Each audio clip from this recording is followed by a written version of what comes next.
자, 그러면 이제 십자가에도 오늘 그 첫 번째 시간인데요. 예. 과연 십자가에 도라고 이야기를 할 때 이것이 무슨 의미가 있을 것이냐 하는 것입니다. 이게 뭐겠어요? 골고다 언덕의 십자가이겠지요. 물론 당연히 가운데 십자가는 예수님일 것이고 양쪽에 두 십자가는 이제 그 사형에 해당하는 그 죄인들이겠지요. 예. 그래서 십자가라고 하는 것이 어떤 의미가 있느냐? 목사님 무슨 또 그런 얘기 또 하고 있어요. 다 알고 있는 거를 뭘 또 이렇게 얘기를 하고 있어요? 라고 하실 수도 있겠습니다만은, 예. 함께 십자가가 무엇이냐 하는 것에 대해서 한 번 더 다 알고 있는 내용이겠습니다만은, 함께 생각해 볼 수 있기를 바랍니다. 십자가 하게 되면 우선 제일 먼저 생각나는 것이 사형틀이죠. 그렇죠? 예. 사형 도구예요. 십자가는.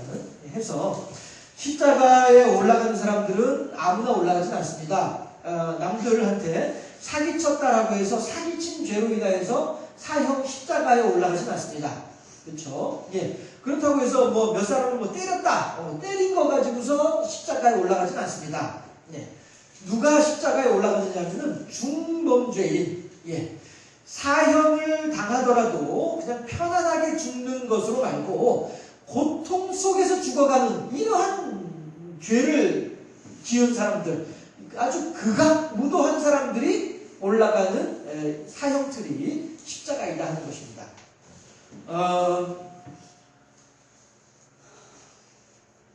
점심 잡수시고서 뭐 하는 시간에 이렇게 표현을 하면 어떨지 모르겠어요. 교수형 있죠, 교수형.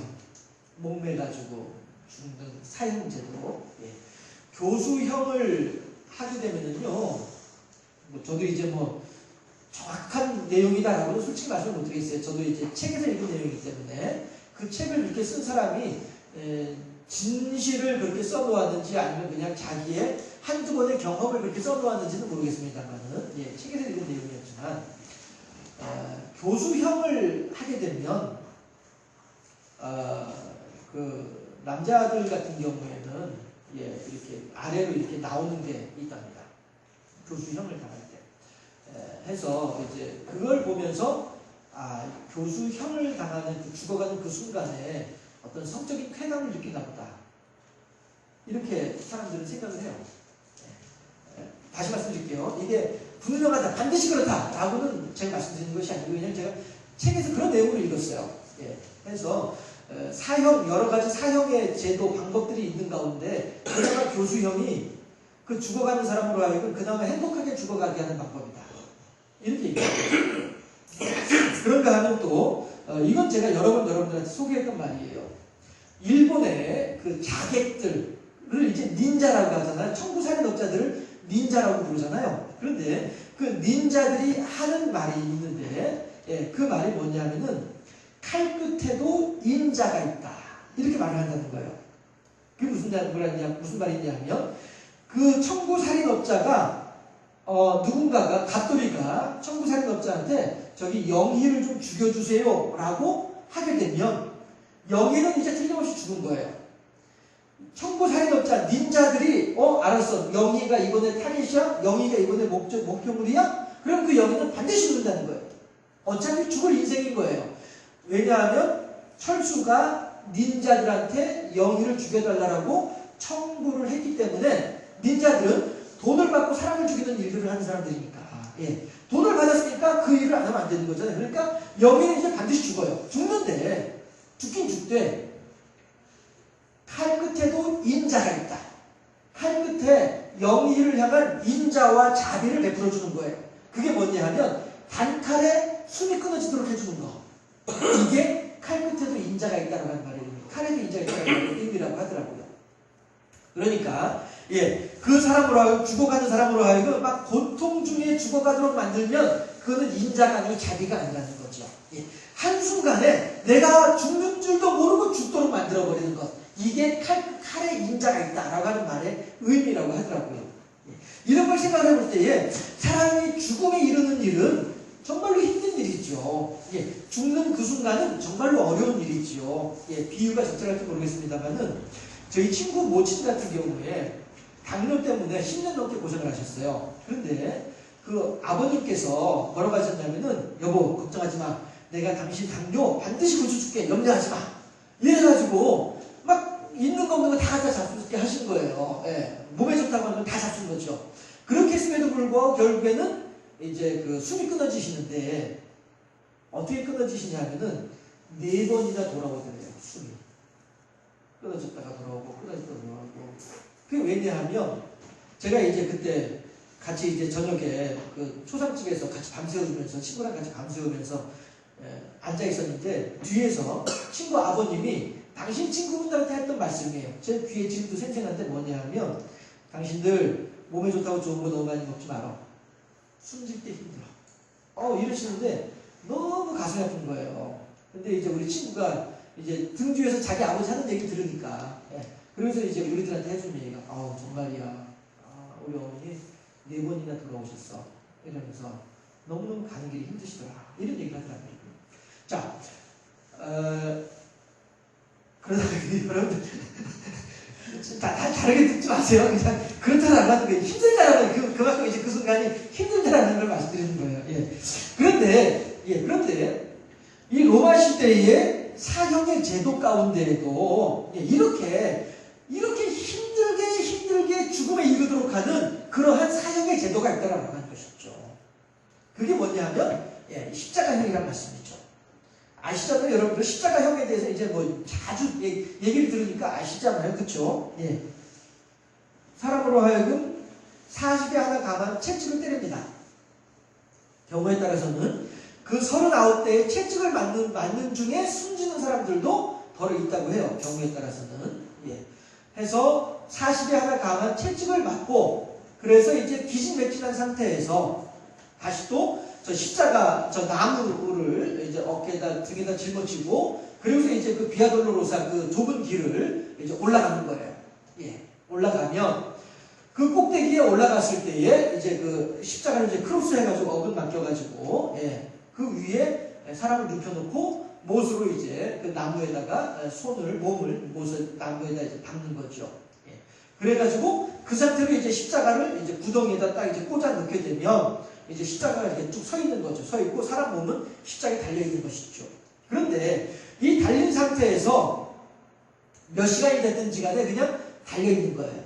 그러면은 못이 박힌 곳에서는 막 뼈가 으스러지면서 생살이 찢으면서 그렇게 이제 못이 박혔을 테니까 얼마나 아프겠어요. 아픈데 그냥 거기서 아픈 것이 아니라 그 사람의 몸무게가 그 못에 그대로 다 전달되는 거예요. 몸무게가 있다 보니까 사람의 몸이 십자가 밑으로 이렇게 쏠릴 거 아니겠어요? 이렇게 쏠릴 때에 팔이 뒤에 이제 팔은 고정되어 있으니까 팔은 움직이지 않고 팔 뒤에 이제 어깨부터 해가지고 이제 몸이 사람의 머리의 무게가 엄청나게 무겁거든요. 사람 몸에 있어서.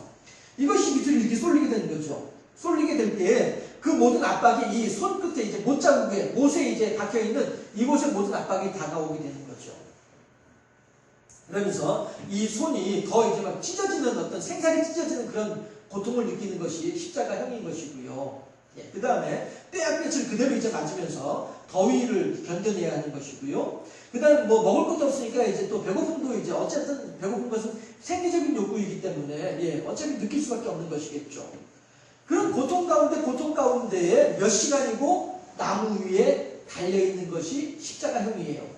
그런데 나머지 두 죄인들 같은 경우에는 숨이 안 끊어졌죠.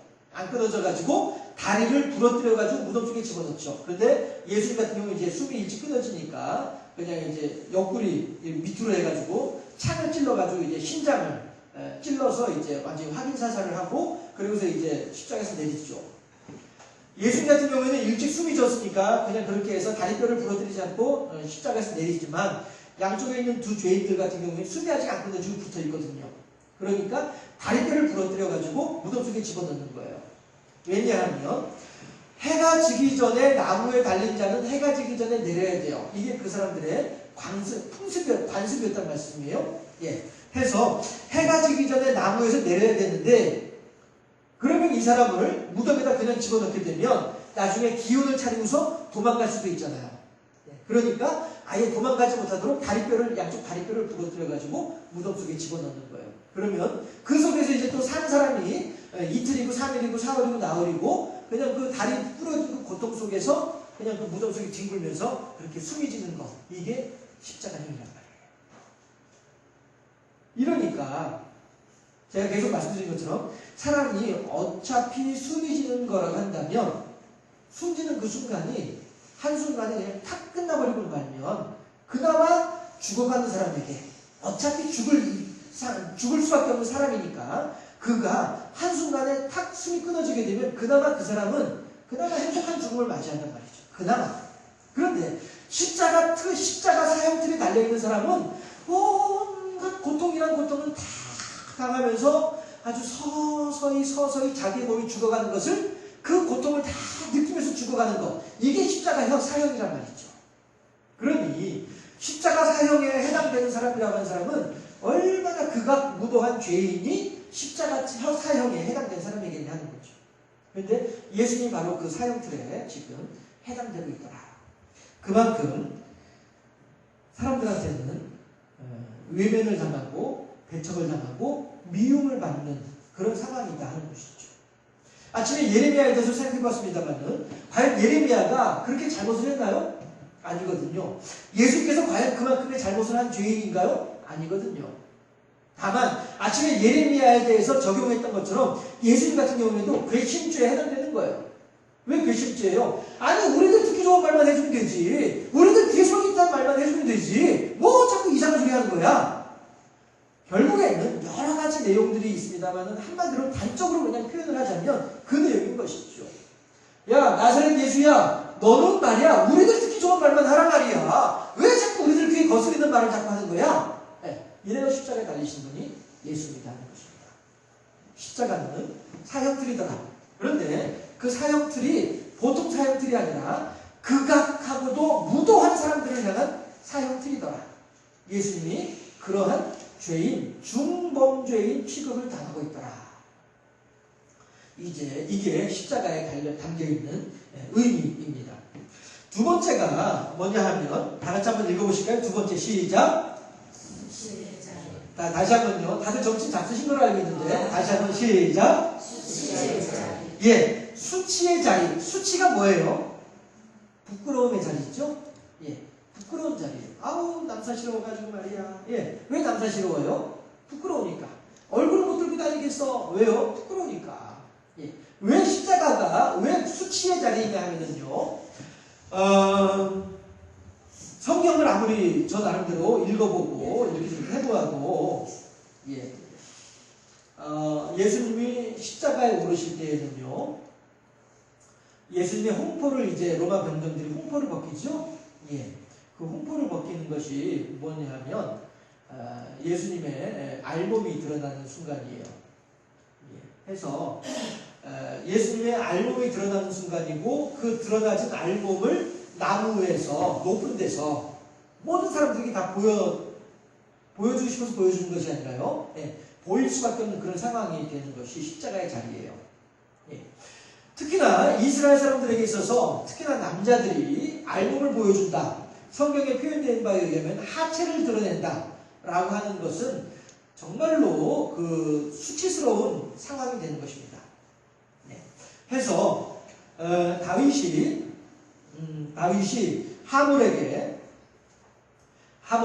하물이 죽은 뒤에 다윗이 하물이 죽은 뒤에 하물은 이웃나라 임금이거든요. 예. 해서 조문단을 보내주어요. 다윗이 그 나라에 조문단을 보냈는데 그 나라에 이제 하물의 아들이 뭐라고 얘기를 하냐면 다윗이 보낸 조문단을 향하여서 당신네들은 내가 다 알아. 뭘 아냐 하면 당신네들은 지금 우리 아버지가 죽은 것을 틈타서 당신의 임금 다윗의 명을 받고 우리나라에 간첩질하러 왔지. 우리나라에 정복해 내려왔지. 간첩질하러 온 거 내가 다 알아. 이렇게 하면서 그 조문단을 수치를 주고 멸치를 당하게 만들어버리는 거예요. 그게 뭐냐 하면 수염을 자르고 옷을 중동골기까지 옷을 잘라내가지고 돌려보내는 거예요. 남자의 하체가 드러나는 것이죠. 이러니까 다윗이 승질이 나죠. 요것들 봐라 하면서 이제 가만히 안 두겠다 하긴 하면서도 그 신하들을 향해서는 뭐라고 얘기하냐면 너희들은 당분간 예루살렘에 들어오지 말고 너희들의 잘려진 수염이 자라날 때까지 기다렸다가 그 뒤에 들어오너라 라고 얘기를 해요. 이게 그만큼 그 신하들이 자기들 스스로가 수염을 자르고 중동볼기를 잘라낸 것이 아님에도 불구하고 수치를 당했기 때문에 너희들의 수치가 가리워질 때까지는 예루살렘 성 바깥에 있다가 나중에 들어오도록 하라. 이것이 임금이 다음 신하들을 향한 배려의 마음이었단 말이에요. 그만큼 이스라엘 사람들은 하체가 드러나는 것에 대해서는 너무나도 부끄럽게 여기는 것이 이스라엘 사람들이었단 말이죠. 더 심각한 상황이 있죠. 누구예요? 노아가 그의 아들들 셈과 함과 야벳이 있을 때에 셈을 향하여서 저주했던 이유가 함을 향하여서 저주했던 이유가 뭡니까? 함은 아버지가 동굴 안에서 술이 취해가지고 포도주 먹고 말이죠. 술이 취해가지고서는 정신없이 누워있는데 거기에 아들이 들어갔다가 아버지가 하체를 바지를 벗고서 있는 것을 봤어요. 그러니까 바지를 벗고서 잠을 자고 있는 걸 본 거예요. 그랬을 때에 만약에 이 아들이 그냥 조용히 아버지의 이불을 덮어주고 그리고 나와서 가만히 있었다고 하면 아무 문제가 없었을 거예요. 그런데 나와가지고 형하고 동생한테 뭐라고 하냐면은 아버지가 말이야 아이고 망측스러워라. 왜 그래? 무슨 일인데? 글쎄 아버지가 술이 이렇게 취해가지고 잠을 자고 있어. 왜 무슨 일인데 그래? 글쎄 내 말하기가 너무 내 얘기할게. 지금 있잖아 아버지가 술이 취해가지고 자고 있는데 하체를 다 드러내고 자고 있어. 이렇게 얘기했단 말이에요. 둘째 아들이. 그랬더니 첫째하고 셋째 아들이 다른 소리 아무 말도 안 하고 성경에 보면 그래요. 다른 소리 아무 말도 안 하고 그냥 조용히 이불을 들고서 아버지가 잠자고 있는 침상으로 들어가요. 그런데 들어갈 때 어떻게 들어가냐면은 뒷걸음질로 들어요. 뒷걸음질로 들어가가지고 대충 아버지가 여기 계시겠다 싶은 곳에다가 이불을 딱 덮어드리고 그리고 다시 이렇게 나오는 거예요. 이게 뭐예요? 아버지의 하체를 안 보겠다는 거죠. 아버지의 하체를 안 보고 도리어 이불로 아버지의 하체를 가려드리겠다라고 하는 것입니다. 그런데 노아가 잠이 깨고 난 뒤에 그 전 사정을 알았죠. 첫째 아들하고 막내 아들은 그렇게 뒤로 들어와서 발을 이불을 덮어주었고 둘째 아들은 가서 형제들한테 이야기를 했고 이런 전후 사정을 알고 나니까 뭐라고 해요? 함에게는 저주를 해버리고 셈과 야벳에게는 복을 주잖아요. 아들에게도 불구하고 내 하체를 보고 그것을 떠벌렸다 해가지고 내 아들에게도 불구하고 이 나쁜 녀석 하고서는 저주를 해버리는 것이 이게 아버지란 말이에요. 그러면 우리가 여기서 아니 그 말이야 아버지가 주책받지 말이야 자기가 그러면 이렇게 술이 취해가지고 그렇게 하죠. 자기가 잘못해놓고서 이렇게도 얘기할 수 있죠. 하지만 아버지의 잘못은 잘못이지만 이것을 가지고 그렇게 막 떠버리고 흉을 보고 비난을 하고 이건 아니라는 거죠. 더군다나 그 소재와 내용이 뭐냐 하면 아버지의 하체에 대한 내용이라고 한다면 더욱이나 떠벌리면 안 되는 거였단 말이죠. 그만큼 하체에 대한 의미는 중요한 의미를 가지고 있다는 것입니다. 특히 이스라엘 남자들에게 있었습니다.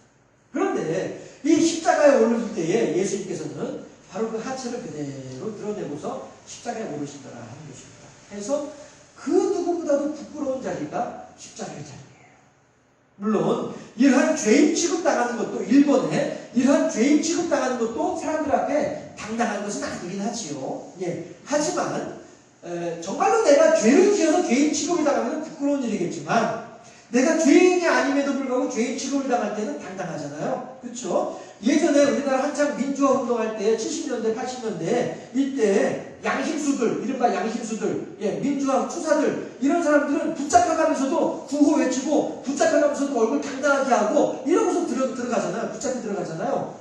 부끄러워하지 않는 거예요. 하지만 어저께 어떤 사람 부장검사라고 했던 사람이 부장검사였던데 아무튼 전에 무슨 사장인가 아무튼 어떤 사람이 구속돼가지고 법원에 검찰청에 들어간 장면을 보니까 앞에 이제 수갑을 채웠나 봐요. 수갑을 이렇게 수건으로 가리고서 이러고서 이제 고개 숙이고서 팍 들어가더라고요. 왜 그래요? 부끄러우니까. 내가 지은 죄가 있다 보니까 부끄러워서 말도 제대로 못하면서 얼른 들어가 버리는 거예요. 하지만 내가 지은 죄가 부끄러운 것이 아니다라고 하는 양심수들은 들어간 순간에도 구호 외치면서 당당하게 자기의 주장할 바를 주장하면서 들어가잖아요.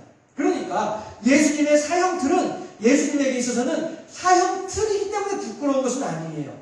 왜냐하면 예수님도 마찬가지로 현재의 법을 어긴 것이 아니니까 사형당하는 건 정말로 억울하게 당하는 거잖아요. 그렇죠? 예, 예수님이 정말 무슨 잘못을 해서 사형을 당하는 것이 아니라 그 못된 녀석들이, 못된 인간들이 일부러 그렇게 해서 사형을 당하는 거니까 예수님의 사형들은 비록 중범죄인으로 취급은 당할지언정 그것이 부끄러운 일은 아니란 말씀이에요. 그러나 예수님의 십자가가 부끄러운 이유는 내 하체가 드러나 있기 때문에 부끄러운 거란 말씀이에요. 자, 세 번째, 십자가는 어떤 의미를 가지고 있느냐면요, 은혜의 정수라고 하는 내용으로 생각을 해볼 수가 있어요. 여기 정수라고 하는 게 뭐냐면요, 우리가 이제 흔히 표현하는 말로 일본어이긴 하지만은 에키스라고 하는 말로 우리들이 잘 알고 있죠. 그 에키스라고 하는 일본어가 바로 이제 정수라고 하는 우리나라 말로 표현을 하면은 정수라고 하는 말이 될 수가 있죠. 하고 또 어떤 말로도 또 표현할 수 있냐면은 영어 단어로는 퓨리스라고 하는 말로도 표현을 할 수가 있어요. 우리 저기 생수 상표 중에 퓨리스라고 하는 생수물이 상표가 있어요. 순수하다는 뜻이죠. 더러운 것이 탁한 것이 하나도 없고 이물질이 하나도 없고 딱 그 깨끗한 물 그거 하나만 있다 깨끗하다 이런 의미를 가진 것이 퓨리스라고 하는 말이고 그런 것과 비슷한 말이 같은 의미의 말이 이제 에키스라고 하는 일본어가 있고요. 우리말로 표현을 하면 이제 정수라고 표현을 할 수 있어요. 그러니까 은혜의 정수 하게 되면은 그냥 그 아주 순수한 하나님의 은혜로만 가득 차 있는 어떠한 악한 것들, 어떤 사악한 기운들이 하나도 없이, 어떤 마귀사단의 괴계도 하나도 없이 오직 하나님의 은혜, 하나님의 사랑하심의 증거만이 가득 차 있는 그곳이 바로 십자가이다라고 하는 것이죠. 이상하죠? 십자가가 사람이 죽어가는 자리고 십자가가 더할 나위 없이 부끄러운 자리임에도 불구하고 어째서 그 십자가에서 하나님의 은혜의 정수를 우리가 바꿀 수 있겠느냐라고 하는 것이죠. 그것은 바로 하나님의 계획이었기 때문에 그렇죠. 어떤 계획이에요? 한 사람으로 말미암아 범죄한 한 사람의 범죄로 인하여서 이 땅에 죄가 들어왔어요. 누구의 죄이죠? 한 사람의 죄로 말미암아 이 땅에 죄가 들어왔다고 했어요. 그럼 누가 지은 죄를 얘기하는 거예요? 누구를 의미하는 거예요? 아시면서 모른 척 하십니까? 누구요? 아담이요. 아담이 에덴 동산에서 이 뱀의 유혹을 받음으로 말미암아 하나님이 아닌 마귀 뱀의 말에 순종함으로 말미암아서 이 세상에 죄가 들어왔어요. 그런데 이제 한 사람 아담으로 말미암아 이 세상에 들어온 죄를 하나님께서는 한 사람 예수로 말미암아 죄의 문제를 다 해결하고자 하는 그런 계획을 세우고 계신 분이 하나님이시고 그 계획을 실천하는 자리가 십자가이기 때문에 은혜의 정수라고 얘기할 수 있습니다.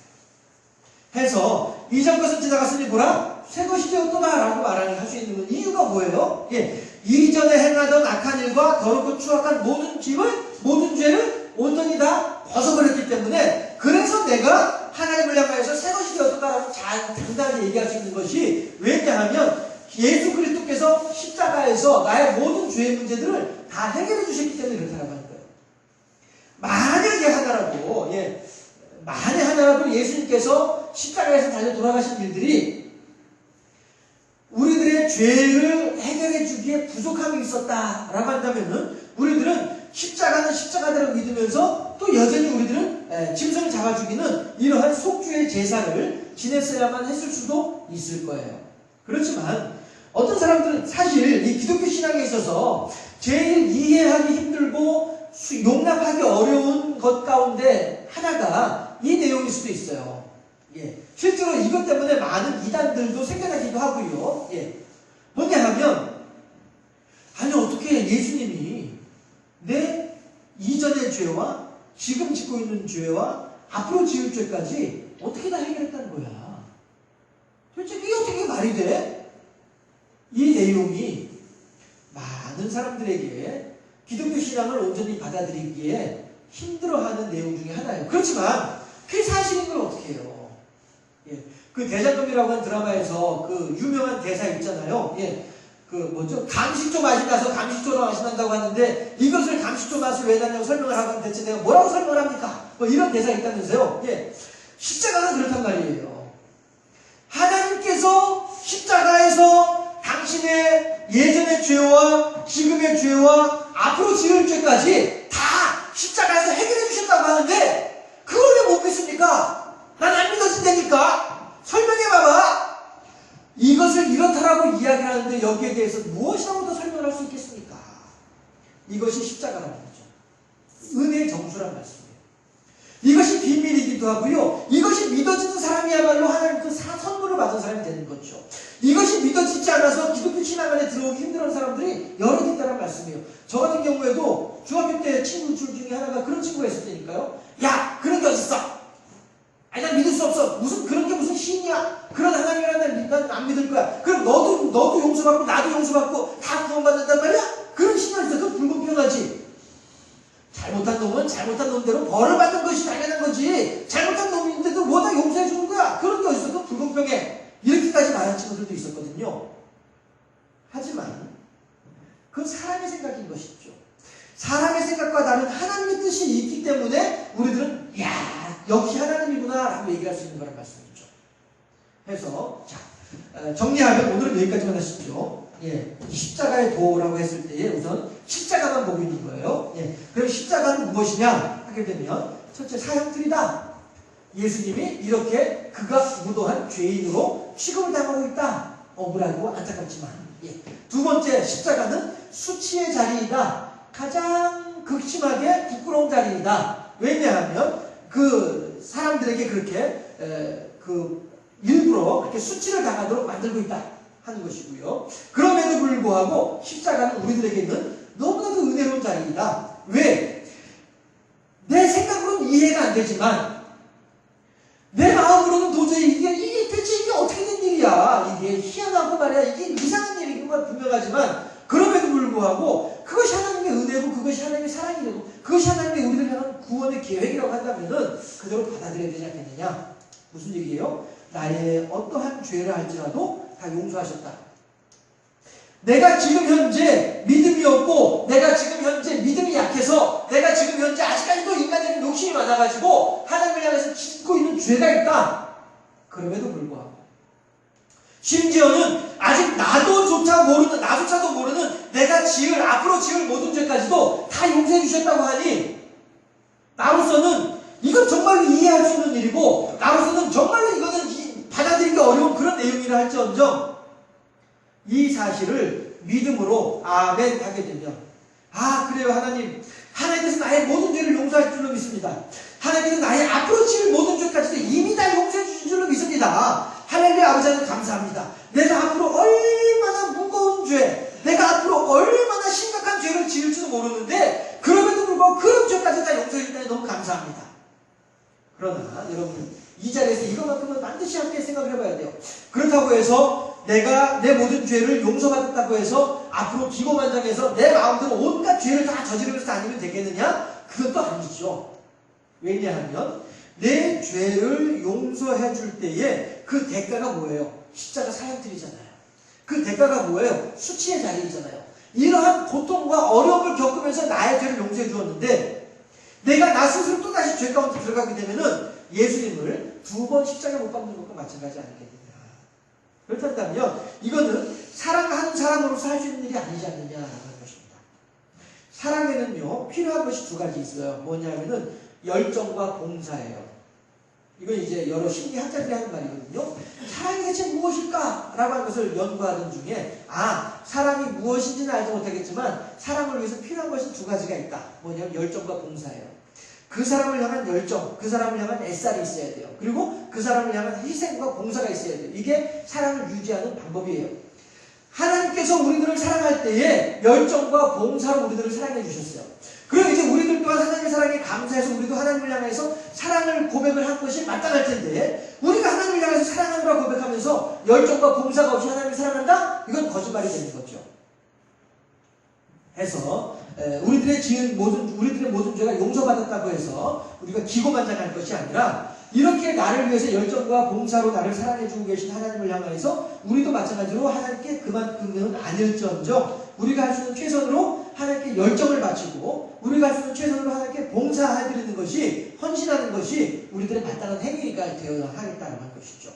그렇다고 한다면 그 입장에서 그 생각에서 살아간다면 앞으로 살아가는 시간 동안에 죄를 기고만장해서 마음대로 죄를 지을 수는 없게 되는 것이죠. 예. 요거까지 해서 우리들이 사형틀, 수치의 자리, 은혜의 정수 그러나 은혜를 받은 우리들로서 어떻게 살아가야 되는가 하나님을 향한 사랑, 열정과 봉사로 살아야 되겠다라는 데까지 십자가의 도에서 십자가만 우선 생각해 보았습니다.